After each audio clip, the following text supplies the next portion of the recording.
ẹ̀kọ́kọ́ jẹ́ wọ́n ké mẹ́sí kéyí kálukú lè bá wá Al-Qur'ani orí kèlò orí kọkànlá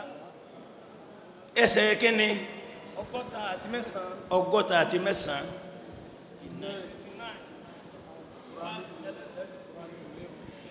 ń pé gbogbo àwọn àfáà kí wọ́n dá sí ọ̀rọ̀ yìí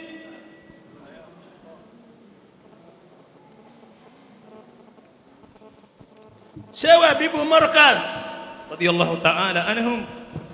Mudirul Markaz kó dá sí Sheikh Mas'ud Ramadan radiyallahu ta'ala kó dá sí Sheikh Sugulul radiyallahu ta'ala anhum kó dá sí Sheikh Abdul Wahhab Al-Gamawi kó dá sí Sheikh Sawbara kí wọ́n dá sí radiyallahu ta'ala anhum nílọrin Sheikh Ali Yakubu Ali Aga kí wọ́n dá sí radiyallahu ta'ala anhum aburú fẹ́ ṣẹlẹ̀ láyé nù Allahu Akbar. Alhaji Musa Darul Falah Agboola kó dá sí àwọn tọ́lọ́hun fún lẹ́nu nìyàn tó dẹ̀ fún lẹ́yàn tí wọ́n ń kọ́ máa ń kéwú akbar ọ̀rọ̀ yìí ò ṣe dáadáa yẹn o aburú tí ó jẹ́ pé bó bá dé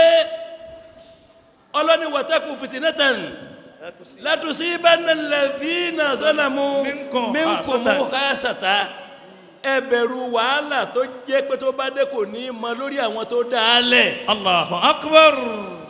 àwọn fi Ọlọ́run bẹ̀ lọ fún gbogbo àwọn House of Representative àti àwọn Senate tí wọ́n dúó ní dúdú pé ìyá ló bí àwọn tí wọ́n dúó lérí pé aburú ò ní ṣẹlẹ̀ ńgbà àtàwọn Ọlọ́run ò ní jẹ́ ó ṣẹlẹ̀ ńgbà àtìyín amina kò sì ní ṣẹlẹ̀ ńgbà tí ẹ bá kú ó ń bẹ̀ tán amina ẹ jẹ́ kó wà nínú ìwé òfin Nàìjíríà torí ìwé òfin orílẹ̀-èdè yìí ó ní bí àwọn lọ́yà ṣe ń yí ṣùgbọ́n ẹni ìlú tó bá ti lè sáyìn kódà Amẹ́ríkà bó ṣe lágbára tó wọ́n fẹ́ kó wọnú òfin lápapọ̀ kò ṣeéṣe àwọn stéètì kọ̀ọ̀kan àwọn ni wọ́n ṣe wọ́n sì ń ṣe nítorí kí ẹni tó bá fẹ́ tí a bá fẹ́ dìbò kó lè bá wọlé ní ìlú tí a bá ti sáyìn ẹ̀ẹ́sẹ́ dákun gbogbo àwọn tí wọ́n bá ní kí wọ́n máa fẹ́ ọkùnrin kọkùnrin máa fẹ́ra wọn ẹ̀ẹ́sẹ́ jẹ́ kí wọ́n máa só wọn báburú bá dé bẹ́rílẹ̀-èdè àwọn tí kálukú máa sẹ́kù ilé nìyàn ẹ máa ya fọ́tò wọn dáadáa bẹ́yàn bá ti ń ṣépè tí ẹ̀mí rẹ bá ń tọ ẹni tí ó ń ṣẹlẹ̀ ẹsẹ̀kẹsẹ̀ ní ọ̀dọ̀ọ̀dọ̀ ẹ̀ ẹ jẹ́ kí wọ́n máa gbé blackboard mẹ́sẹ̀ ń gbé káàkiri wọn ẹ máa yà wọ́n dáadáa kẹ́ẹ̀dẹ̀ máa sọ wọn kọ́ ọmọ Nàìjíríà ó máa rí wọn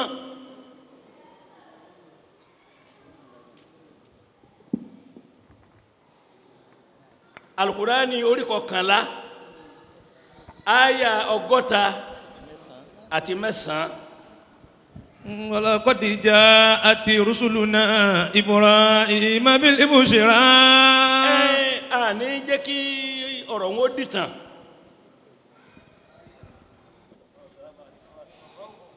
a ní jẹ́ kó dìtàn ọjọ́ oríire ẹnìkan òun lọ́jọ́ orí ibú ẹlòmíì Allahu akbar ọjọ́ bẹ̀rẹ̀ owó ẹnìkan ó ní bí ọjọ́ bẹ̀rẹ̀ òṣì ẹlòmíì Allahu Akbar. ọjọ́ ọkú ẹnìkan òun lọ́jọ́ bẹ̀rẹ̀ ìgbésí ayé ẹlòmíì Allahu Akbar. bí ti ń bọ̀ nù a ní pàtàkì baba ńlá wa Ibrahim àti ìyàwó rẹ̀ Sara iná pípẹ́ ní Sara ni pé òun náà ní ń bá lọ gbogbo náà bá ń ṣe àwọn méjì wọ́n jọ ń lọ ibì kan ni ṣùgbọ́n kò bímọ gẹ́gẹ́ bí tàn rẹ̀ tẹ́ gbọ́ ṣùgbọ́n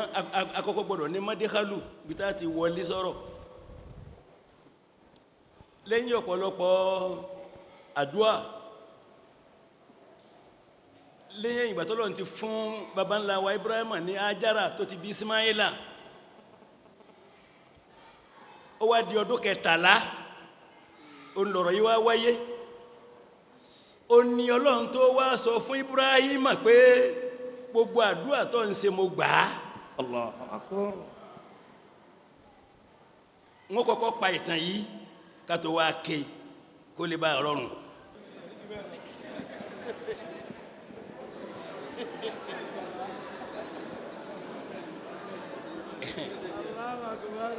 tí àdúà tí baba ń ṣe lẹ́yìn ìgbò tó di ọdún 13 tí wọ́n ti bí Ismaila Ọlọ́run wá fi ọlá tiẹ̀ ọlá ti ìyàwó tó bímọ Ọlọ́run wá sí ìyáálé náà ní eléríire tóró ti dàgbà kí mọ́ yà sí bómi ń bẹ̀rún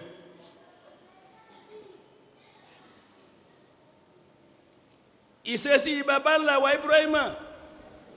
tó jẹ́ ogún gbogbo àwọn ànábì Ọlọ́run òun náà ló jẹ́ ogún gbogbo àwọn wàlíyí Ọlọ́run bọ́ bá rí ẹnìkan tó ní ọ̀rẹ́ Ọlọ́run lòun tó dẹ̀ láhun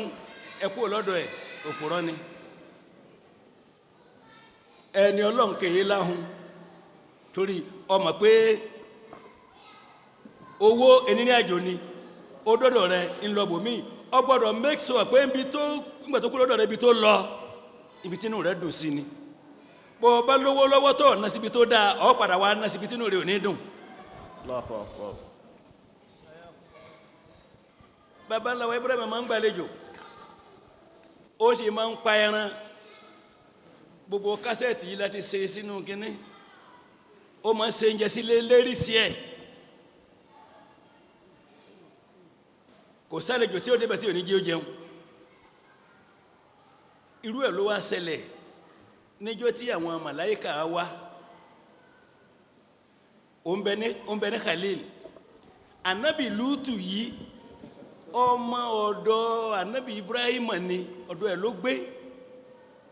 ọ̀pọ̀lọpọ̀ ìrìn àjò wọn jọ ṣe ní kó náà tó dàgbàlagbà kí erípa ìjà Ànábì Ọlọ́run bó tó jáde sí ilá kó tó máa lè gbé ìlú Sadum kò jìnà síra wọn àwọn màláíkà wọ́n fẹ́ lọ pa wọ́n rẹ́ ń bẹ̀ wọ́n wá ní kí wọ́n fi Ọlọ́run wá ní kí wọ́n fi ẹsẹ̀ kan yà lọ́dọ̀ Ànábì Ibrahim kí wọ́n fún un ní ròdùnú wípé ìyàwó rẹ̀ ó bímọ ìyá àgbàlagbà ìyá ọmọ àádọ́rùn ọdún ṣùgbọ́n in tó ti mọ́ obìnrin láti kékeré ó ní pé bí àlejò bá ti bá ọkọ rẹ̀ kó sáré gbé omi wá àti ẹran gbígbẹ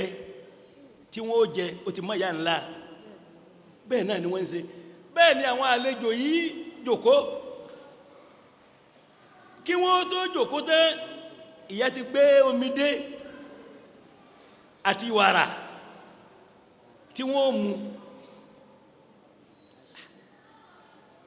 ìyá ibi tí ìyá dẹ́ jòkó sí yóò jìnà síbẹ̀ ń wò pé tí wọ́n bá sì gbé nǹkan kalẹ̀ bẹ́ẹ̀ baba ńlá wa Ibrahim òní ọ̀kọ̀ọ̀kọ́ mú yóò jẹ́ wò kó tó wá ní bisimilayi Allahu Akbar. ó mú ó jẹ́ ó ní bisimilayi àtọ́ ní àwọn èé jẹun èé jẹun ẹmú wàrà àwọn èé mú kankan Allahu Akbar. irú wo lẹ́yìn èèyàn náà sì níyìn wọ́n ní ká lè bá àráyè jọ sọ̀rọ̀ la fi wá báyìí Allahu akbar. ìyá sì ń gbọ́ pé Ọlọ́run ní kí n ká wá fún ọ ní ròdùnú pé ìyàwó rẹ̀ ó bímọ Allahu akbar. ìyá ò tí jẹ́ wọ́n sọ̀rọ̀ ìyá ní ìyàwó wo tó ní Bí ìṣesí. Oh. Allahu akbar. Allahu akbar. Nǹkan tí mo ti pẹ́. àmàlàíkà ní ìwọ náà ní abẹ́ ìmọ̀tẹ́ ń wí ọmọ ọdún mẹ́lẹ́ lẹ́ ń pè mí wọ́n ni ọ á máa ṣe mọ̀ nípasẹ̀ Ọlọ́run èyí ni Ọlọ́run ní ká fẹsẹ̀ kan Ọlọ́run ní ká fẹsẹ̀ ọ̀dọ̀ yìí kọ́ là ń lọ Ọlọ́run ní ká fẹsẹ̀ kan yà ká sọ fún yín ni ibi tá ń lọ ìlú Sàdúmù ni à ń lè pa wọ́n rẹ́ Allahu akbar. adé Ibrahima ní ẹ lè pa ìlú Sàdúmù rẹ́ ní ó dáa tó bá jẹ́ wípé gbogbo ìlú yẹn ẹ bá rí 50 èèyàn tó gbọ́ Ọlọ́run bá gbọ́ ń bẹ̀ ǹjẹ́ pa wọ́n rẹ́ wọ́n ní rárá tí ò bá tó bẹ́ẹ̀ tó jẹ́ bí 40 lẹ bá rí ẹ pa wọ́n rẹ́ wọ́n ní rárá tó bá jẹ́ 10 ńkọ́ wọ́n ní rárá ọ̀rá tó bá wá jẹ́ pé gbogbo ìlú yẹn ẹnìkan ṣoṣo ní bẹ́ẹ̀ tó gbọ́ Ọlọ́run gbọ́ ǹjẹ́ pa rẹ́ wọ́n ní rárá ó ní Lútù bẹ́ẹ̀ Allahu akbar. Ọlọ́run ní àmọ́ ẹni tí bẹ́ẹ̀ jù ọ lọ Allahu akbar.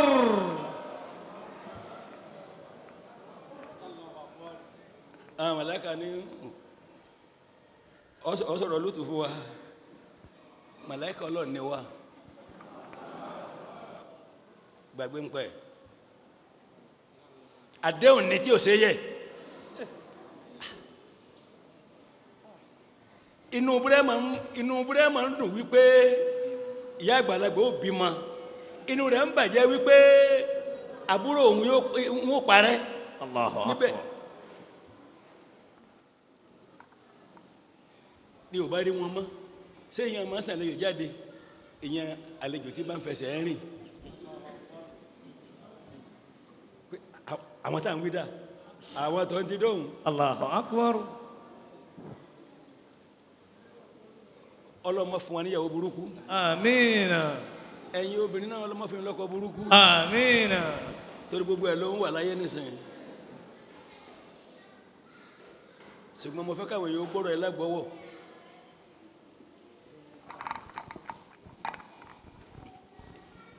ìyàwó Lútù kò bá ọkọ rẹ̀ sí lọ́hun ọ̀tá Ọlọ́run ni kò tún wá jẹ́ kí àwọn ọmọ rẹ̀ kí wọ́n gba ti bàbá wọn ṣùgbọ́n Ọlọ́run ní kí ẹ̀jẹ̀ ìjà Nábì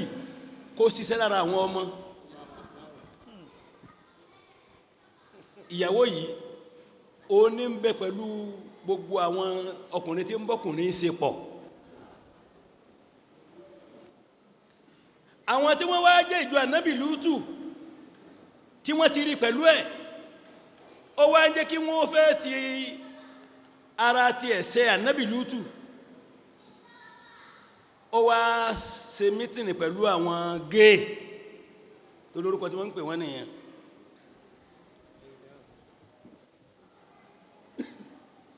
adàkẹ́ ní géè tàbí kẹ́ ní géè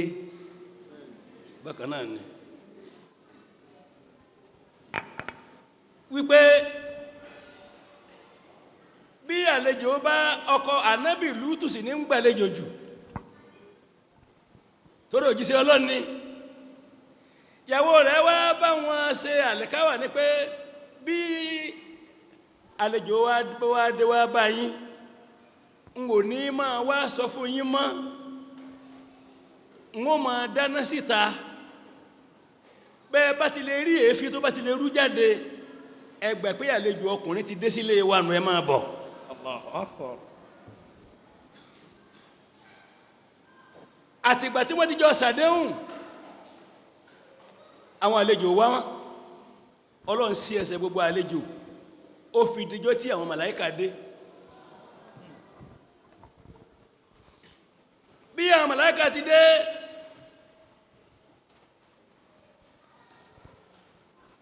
wọ́n kẹ̀dé ànábì ìlú tó kàn dédé rí wọn ní sàlámù alékún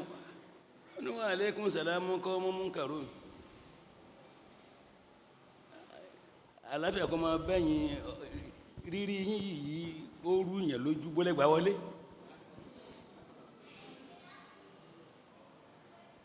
wọ́n ní àwa abọ́ lálejò ni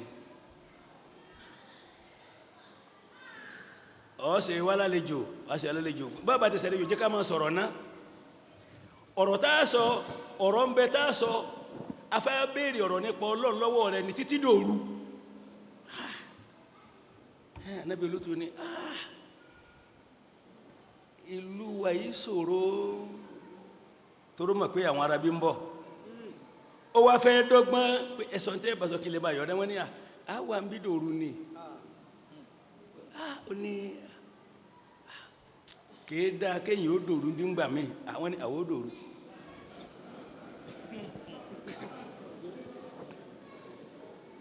ìyàwó rẹ̀ ti wá lọ dáná èéfì ti rú gbogbo àwọn géè wọ́n ti mọ̀ pé àwọn àlejò ọkùnrin dé Ànábì Lútù fúnra ara rẹ̀ ń wò pé bóò lọkùnrin ṣe gbajúmọ̀ báyìí ẹ sì ní bóò lẹ́yìn ṣe gbajúmọ̀ báyìí wọ́n ní bọ́ sí wọ́lọ́ ní máa dẹ́dà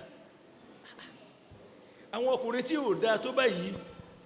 ní táwọn ará lẹ́yìn fojú wọ́n rí ò dá ẹ̀bá tí dé sásìkò yìí wọ́n ní àwọn abọ̀ tẹ́fà gìní títí dòru á sì wà ń bí tó bá dákẹ́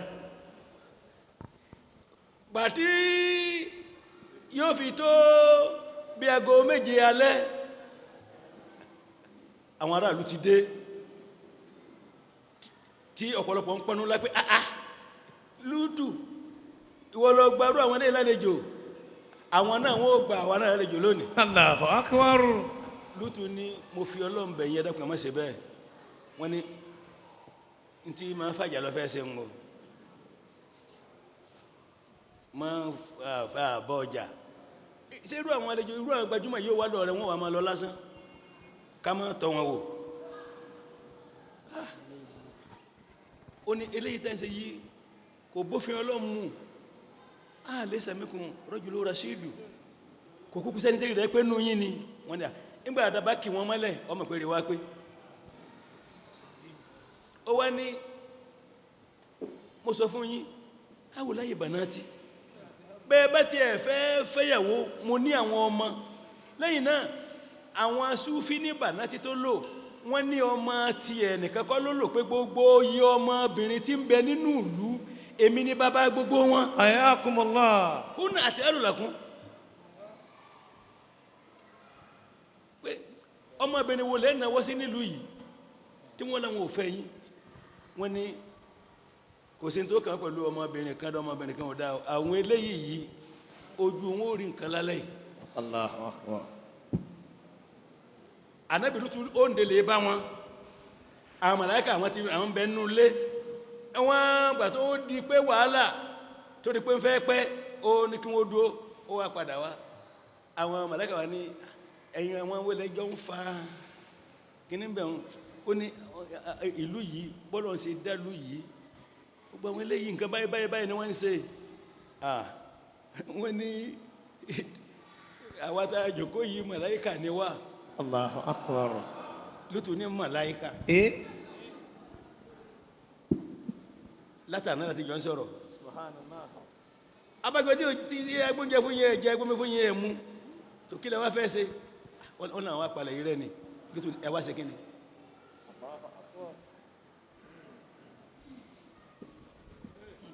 wọ́n ni tó kù nísìn àsìkò yẹn ti tó bí aago kan òru wọ́n ti wá dé gbogbo wọ́n ti fi ojú sí àwọn tí wọ́n bá ṣe ìbàjẹ́ àmàlẹ́kà wá ní ìta torí wọ́n ní pé Ọlọ́run nìkan wá palẹ̀ yìí rẹ́ gbogbo wọn nìkan ò ní kù àfi àwọn tó bá gbà ọ́ gbọ́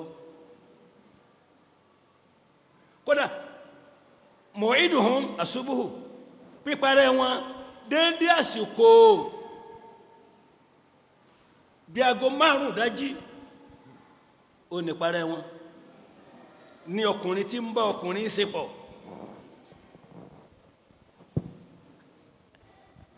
Ànábì Lútù wá ní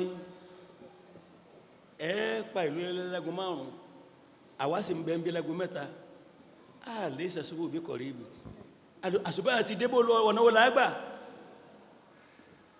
gbogbo àwọn tí wọ́n jẹ́jẹ̀ mọ́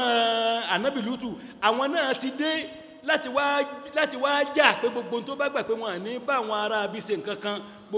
gbogbo yí àwọn tó jẹ́jẹ̀ mọ́ rẹ̀ gbogbo wọn kúlù hádàrú wàgítàmáwò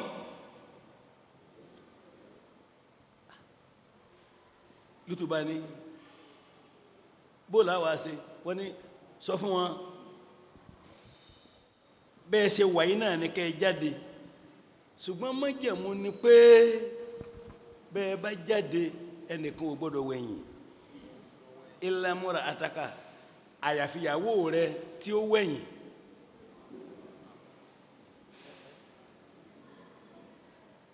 innahu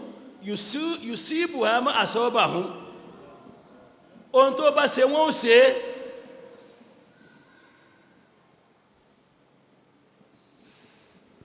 ọjọ́ náà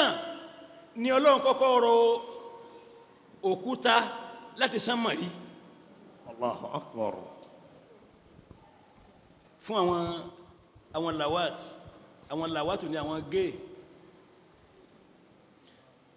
wọ́n wí bẹ́ Ànábì Lútù pé gbogbo wọn orí ẹjẹ́ jáde bá ṣe wíyẹ̀ kankan mọ́ lọ lé mọ́ ní a bá jáde wọ́n lọ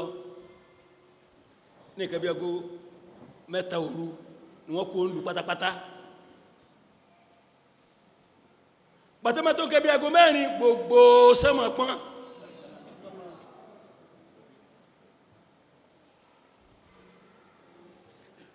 wọ́n jáde alágáfílẹ̀ ti ń bí ní hàn àwọn tó wọ́n mọ̀ pé wọ́n ti jáde Ọlọ́run wá sú wọn lójú ó dá ọkàn wọn rú kò jẹ́ kí wọ́n lè ní wọ́n tẹ̀lé wọn ṣùgbọ́n ìyàwó Ànábì Lútù tẹ̀lé wọn ẹgbẹ́ òdì kẹbí aago 4 òru sánmọ̀ pọ́n àrásán nígbàyẹn Ọlọ́run ti sọ fún àwọn màláíkà wípé kí wọ́n gbogbo yí òkúta tí ń bẹnu Jahannama kí wọ́n lọ bú àwọn ìrọ̀fọ̀ kí wọ́n lọ ṣe gbogbo ìrọ̀fọ̀ kọ̀ọ̀kan kó di òkúta tó jẹ́ iná wọ́n wá ṣe bẹ́ẹ̀ gbogbo yí àwọn èèyàn tí ń bẹ nínú ìlú òkúta kọ̀ọ̀kan mọ̀ wọ́n ṣé ti gba Ànábì Muhammad sallallahu alaihi wasallam àwọn ẹyẹ wọ́n mọ orúkọ àwọn àṣẹ́bìlì fíìlì àwọn eléyìí òkúta fúnra rẹ̀ ló jà òkúta fúnra rẹ̀ ló mọ gbogbo yàrá ìlú òkúta kọ̀ọ̀kan Musa wamatan òkúta kọ̀ọ̀kan ó mọ ẹni tó ń pa òjò sú àrà tó ṣe báyìí tó jò dáálẹ̀ òkúta ló ń rọ̀ Allahu akbar. gbogbo wọn yóò ní Allahu akbar lọ́lọ́n fi ní bá ti máa ṣe nù fún gbogbo ẹni ó bá ṣe gé Allahu akbar bá gbogbo òlú tó bá wá ṣe bí ìyà ó ti máa jẹ wọ́n nìyẹn Allahu akbar sọmọ́rì nìyẹn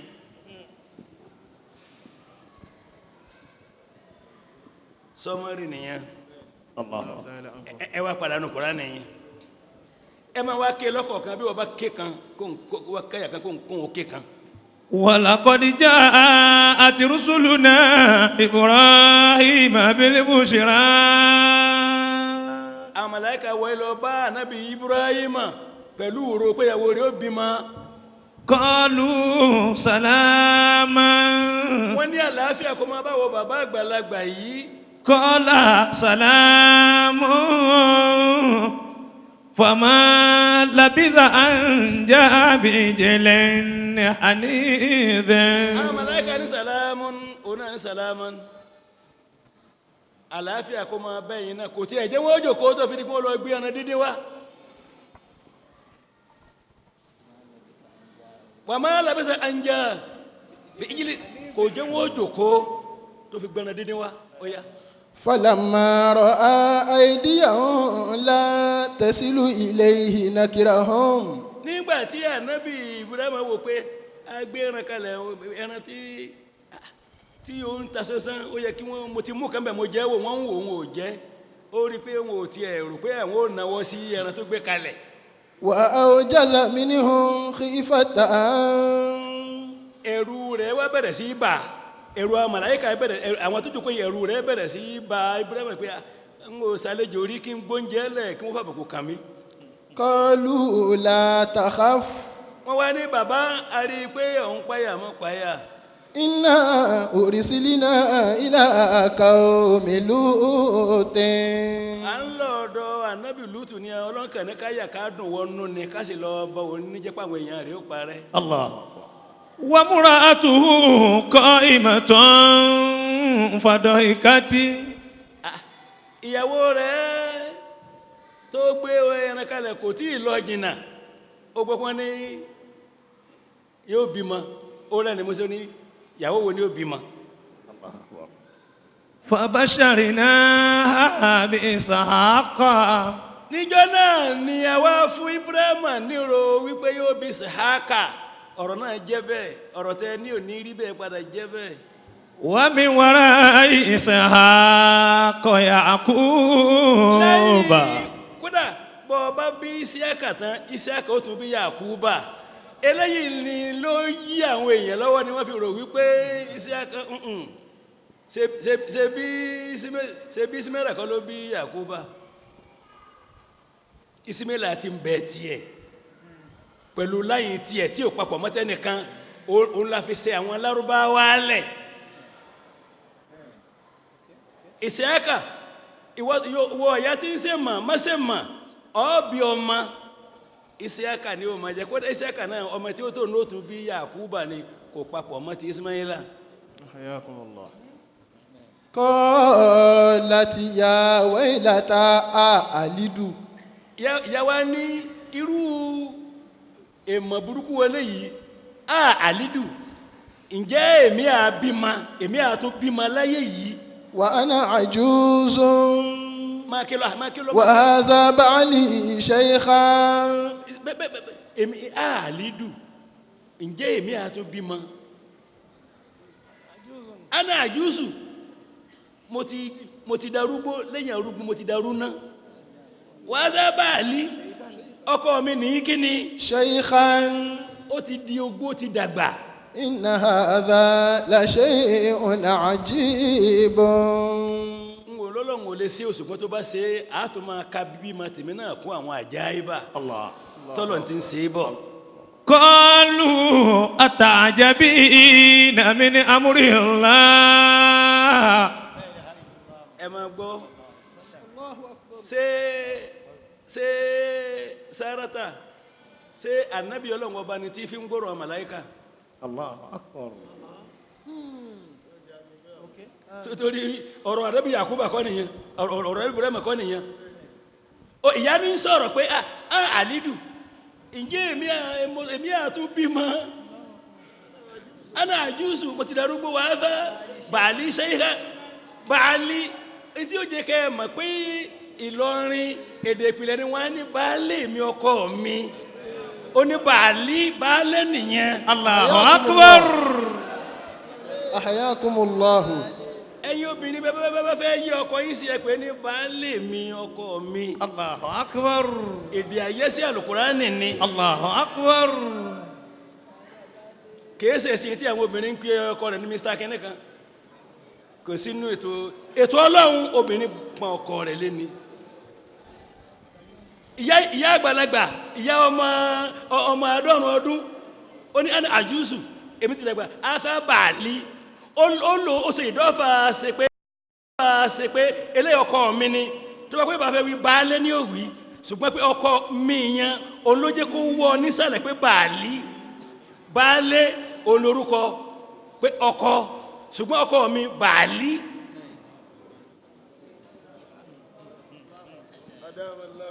آمين. ẹgbẹ́ yàyàn ìyá wa ní kò burú tẹ́ ẹ bá ṣe yóò tó wà nínú nǹkan èèmọ̀ kóyìn tọ́lọ́ ti ń ṣe amọ̀lẹ́kọ̀ọ́ ní àtàjà bí náà أمر الله. àbí búrẹ́mọ̀ ni wọ́n lo ẹ̀dọ̀míru àmọ́tàbí mọ́ánàsì fún bóòní ṣe bóòní yá ṣe ń gbọ́rọ̀ màláíkà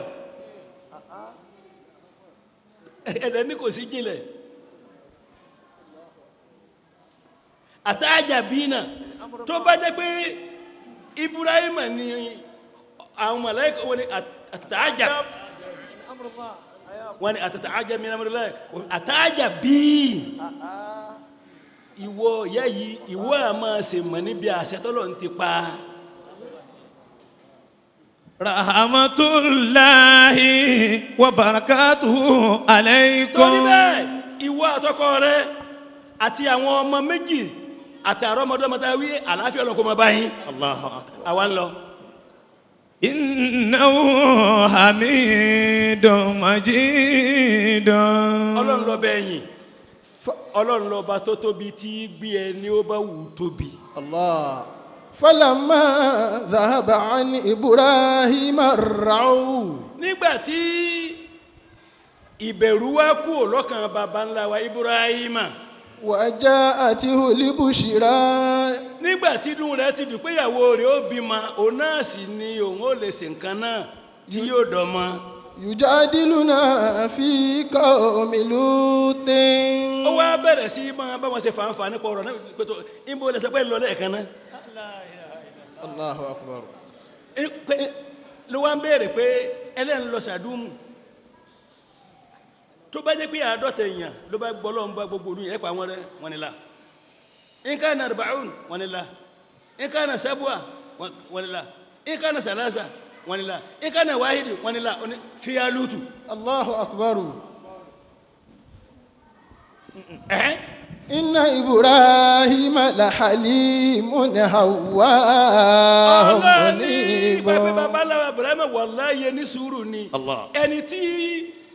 ẹni tó pẹ́ ewé rẹ̀ pẹ́ láàárọ̀ ọ̀sẹ̀ òun náà dọ́sẹ̀ ni الله أكبر. awwawul halim awwawul halim awwawul halim munibun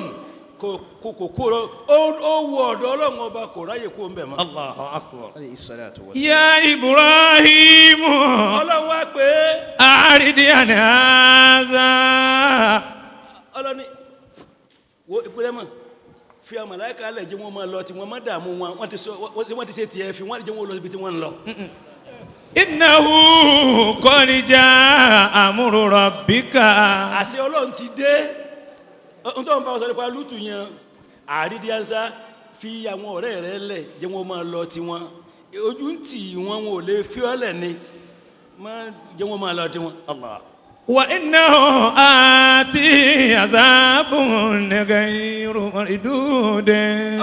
Ọlọ́run ní ìwọ Ibrahim àwọn èèyàn Lútù yẹn ìyà ń bẹ ńlẹ̀ tó ti jáde kúrò níbi tó wà tí ò lè padà abẹ́ àfi kó jẹ àwọn tá a ní kó jẹ الله أكبر. àtàbùn gẹ́rù غير مردود. kò lè padà wọ́n ti dágbére fún wa ti yọ̀ọ̀dá wọn. الله أكبر. لا إله إلا الله. الله أكبر ولما جاءت رسلنا لوطا سيء nígbà tí بهم àwọn وضاق بهم òjíṣẹ́ wa yọ sí ànábì Lútà sí àbìhín inú rẹ̀ ò dùn ó ti rí pé àwọn eléyìí wọn ò wá lásán الله gbẹ́gbẹ́ ní káàlejò dédé wọ̀lú ká mọ́ ibi tán káàkà dédé rí wọn lé kí wọ́n tún wá gbajúmọ̀ tẹ́nìkan ò sí àbìhín dákàbí sáríà inú rẹ̀ bàjẹ́ وقال هذا يوم عصيب ó ló dàbí pé ọjọ́ òní yìí ẹ̀mí mi sọ pé ọjọ́ àdánwò ni الله الله أكبر yóò mọ̀ àṣìbọ̀ ọjọ́ wàhálà ni Allah. ọjọ́ ìbànújẹ́ ni الله.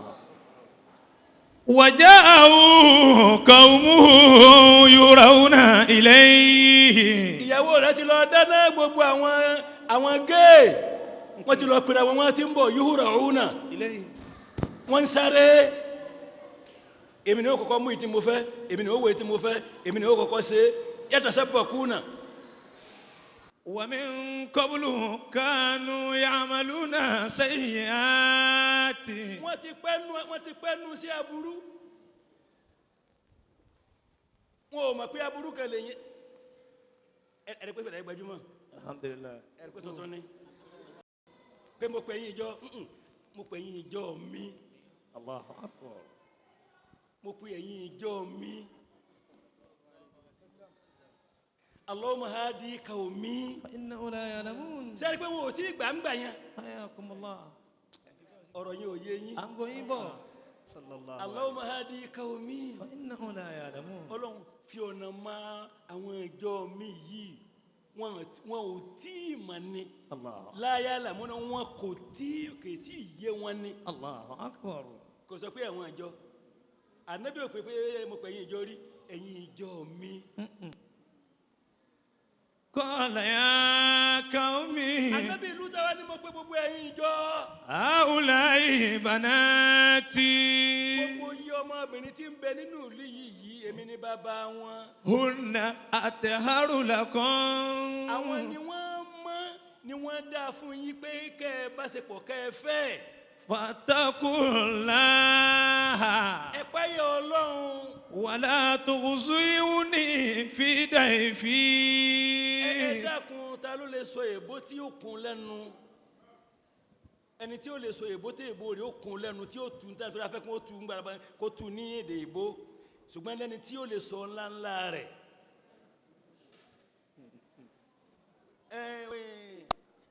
àwọn ẹlẹ́gùdà ṣùgbọ́n ó dẹ̀ pọ̀ ti dàgbà nígbà tó wà níbi tí mẹ́ta èbó máa ń kún ọ lẹ́nu nísìnyí kò kún ẹnu rẹ mọ́ tó ẹ máa gbọ́ tó dá ti tú torí à ń ṣe torí lukumanu ni torí bí tẹ́lẹ̀ bá ti ń gbọ́dọ̀ tó àríjù báyìí lọ a fẹ́ kí àríjù báyìí lọ ayakumullah fattaqullaha Ànábì Lútù ó wá ní gbogbo ẹ̀yin wọ̀nyí ó ní ẹ páyà Ọlọ́run wala tughzuni fi dayfi ẹ má dojú tì mí lọ́dọ̀ àwọn àlejò mi yìí ẹ má bà mí nínú jẹ́ laysa minkum rajulun rashidun kí ló dé kò tí ẹ kúkú sí ẹnìkan tí rẹ̀ pinnu yín ni قالوا لقد علمت ما لنا في بناتك من حق wọ́n ní wọ bàbá yìí ń ta ń jà sí ṣé pàtí ma pé kò sí ń ta ní kí ní kàṣẹ pẹ̀lú ọmọbìnrin rẹ̀ kí ló kàn wá pẹ̀lú ọmọbìnrin àwọn tó gbajúmọ̀ tó jòkó yìí la fẹ́ ṣe nǹkan pẹ̀lú wọn. وإنك لتعلم ما نريد lẹ́yìn ọtí mọ ń tà ń fẹ́ kí ló ń tún dààmú wá sí pé àwọn ọmọbìnrin kí ló kàn wá pẹ̀lú ọmọbìnrin. qala law anna li bikum quwwatan Ànábì Lútù wá ní yé ó mọ̀ ṣe tó bá jẹ́ pé agbára kan tí ń bẹ fún mi ni agbára tí ń wí yẹn kìí ṣe agbára àjà pé agbára Ọlọ́run tí ń bẹ lára rẹ̀ pé Ọlọ́run bá fẹ́ kó lò ó ni kó ní kí gbogbo wọn ó parẹ́ kó parẹ́ lọ́wọ́ ànàlíbì kún kó wà tán tó bá yẹ pé agbára kan òun ti mọ agbára yẹn okay sóye ango yíbọ̀ kìtìmọ́nù kú wà ní ayakumullah ó ti mọ̀ ṣùgbọ́n àṣẹ kó lò ó sí. Allahu akbar ó ní bó bá jẹ́ wípé mo bá lè ní irú agbára kan ni tí yọ̀ọ̀dá rẹ̀ ń bẹ fún mi. aw awi ila rukunin shadidin àbí kí n lọ síbi kan tí wọ́n ti ṣe nǹkan tí gbogbo nǹkan ó ṣe tí wọ́n ò ní mọ̀ pé mi mo ṣe. Allah la ilaha illallah قالوا يا لوط wọ́n ní wọ bàbá Lútù yìí. إنا رسل ربك àwọn nígbà tí wọ́n rí i pé wàhálà rẹ̀ pọ̀ àwọn màláíkà wa panupọ̀ wọ́n wá ní wọ Lútù wọ́n ní àwa tá a jòkó lẹ̀ yìí màláíkà Ọlọ́run ni wá òjíṣẹ́ Ọlọ́run ọba rẹ̀ ni wá. لن يصلوا إليك gbogbo wọn yẹn tí gbogbo ìlú yìí bá lépo tí wọ́n lọ́pọ̀ nígbà ìmọye tí wọ́n bá kọlù ẹ́ orúkú níṣẹ̀dí sọ́wọ́ ti wà lára rẹ̀ ṣùgbọ́n Ọlọ́run ò fẹ́ sọ ọ́ lẹ́nu Allahu akbar. gbogbo wọn yẹn láyé sí ìlú ìwọ ò tó bẹ́ẹ̀ Allah. ìwọ lọ mọ̀ pé ọ ti di nǹkan ìwọ ń fojú wò bọ́ ọ ṣe wí tí Ọlọ́run àwọn màláíkà dá padà pé lẹ́wọ́kánà ilé awí ìlárúkú ṣe kò nídìí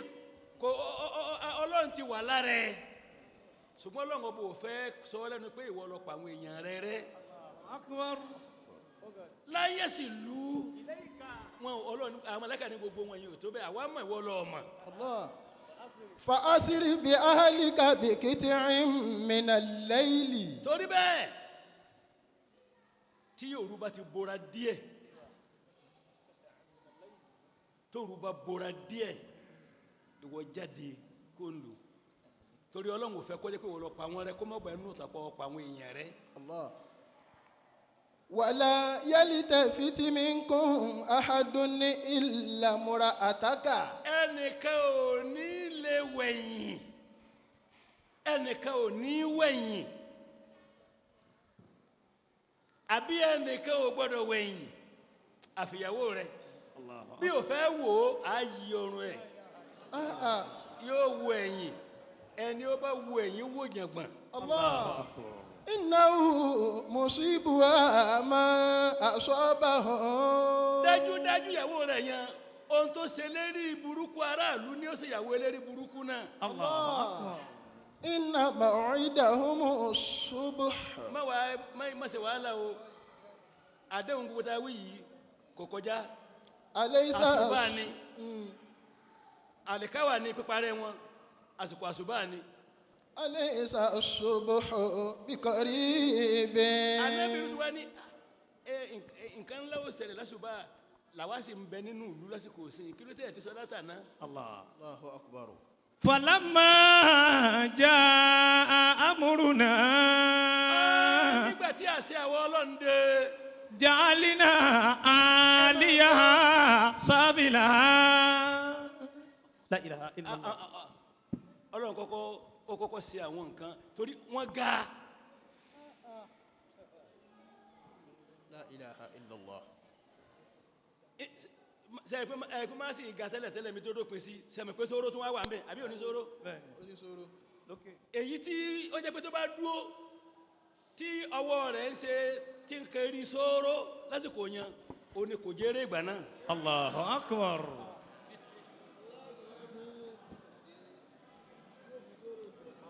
ọlọ́ni wọ́jà alínà alíyà asáfìlà ha nígbàtí a fẹ́ bá wọn jà àkọ́kọ́ wá a rìdíùsì wọn ojú wọn fùtù lọ الله أكبر tí kálukú wọ́n rẹ̀ pé òun náà ní jà alínà sáfìlà عالية السافلة alíyà àwọn tó ga jù nínú ìlú òun la wá sọ di kò jẹ́rẹ́ jù. وأمطرنا عليها حجارة من سجيل منضود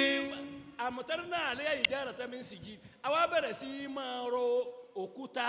lé wọn lérí Ọlọ́run sọ pójò ní òkúta lórọ̀ mí ń sìgì lí níyì tí wọ́n mú kú òun náà já ànámà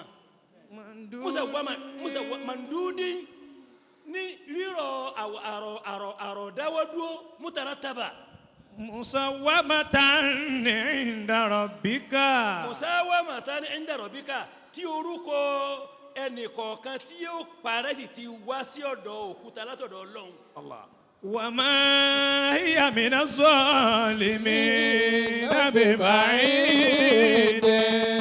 Ọlọ́run wá ní irú ìyà irú òjò tó ṣe fún àwọn arábí yìí irú ẹ̀ náà kò jìnnà sí gbogbo ẹni bá tún ṣe irú àbòsí tí wọ́n ṣe ààrẹ tó wà lè ṣe èbó ńlá. Surah Hud, Quran 11, ọgbẹ́ kìíní ẹ̀ríkọ́dù ẹ̀ dáadáa o. verse 69. Our messengers came to Abraham with glad news. They said, "Peace be with you." He replied similarly. After a short time, he presented them with a roasted calf. But when he saw that their hands did not reach out for it, He could not know who they were and became afraid of them. They said, "Do not be afraid. We are God's angelic messengers sent to the people of Lut." His wife, who was standing nearby, smiled, and so he gave her the glad news that she would give birth to Isaac, who would have a son, Jacob, who is Jacob in Islam. She said, "Who is me? How can I have a baby when I am a barren and my husband is very old? This is certainly strange." They replied, "Would you be surprised at God's decree? People of the house, may God's mercy and blessings be with you. God is appreciative and glorious." When Abraham had controlled his fear and received the glad news, he started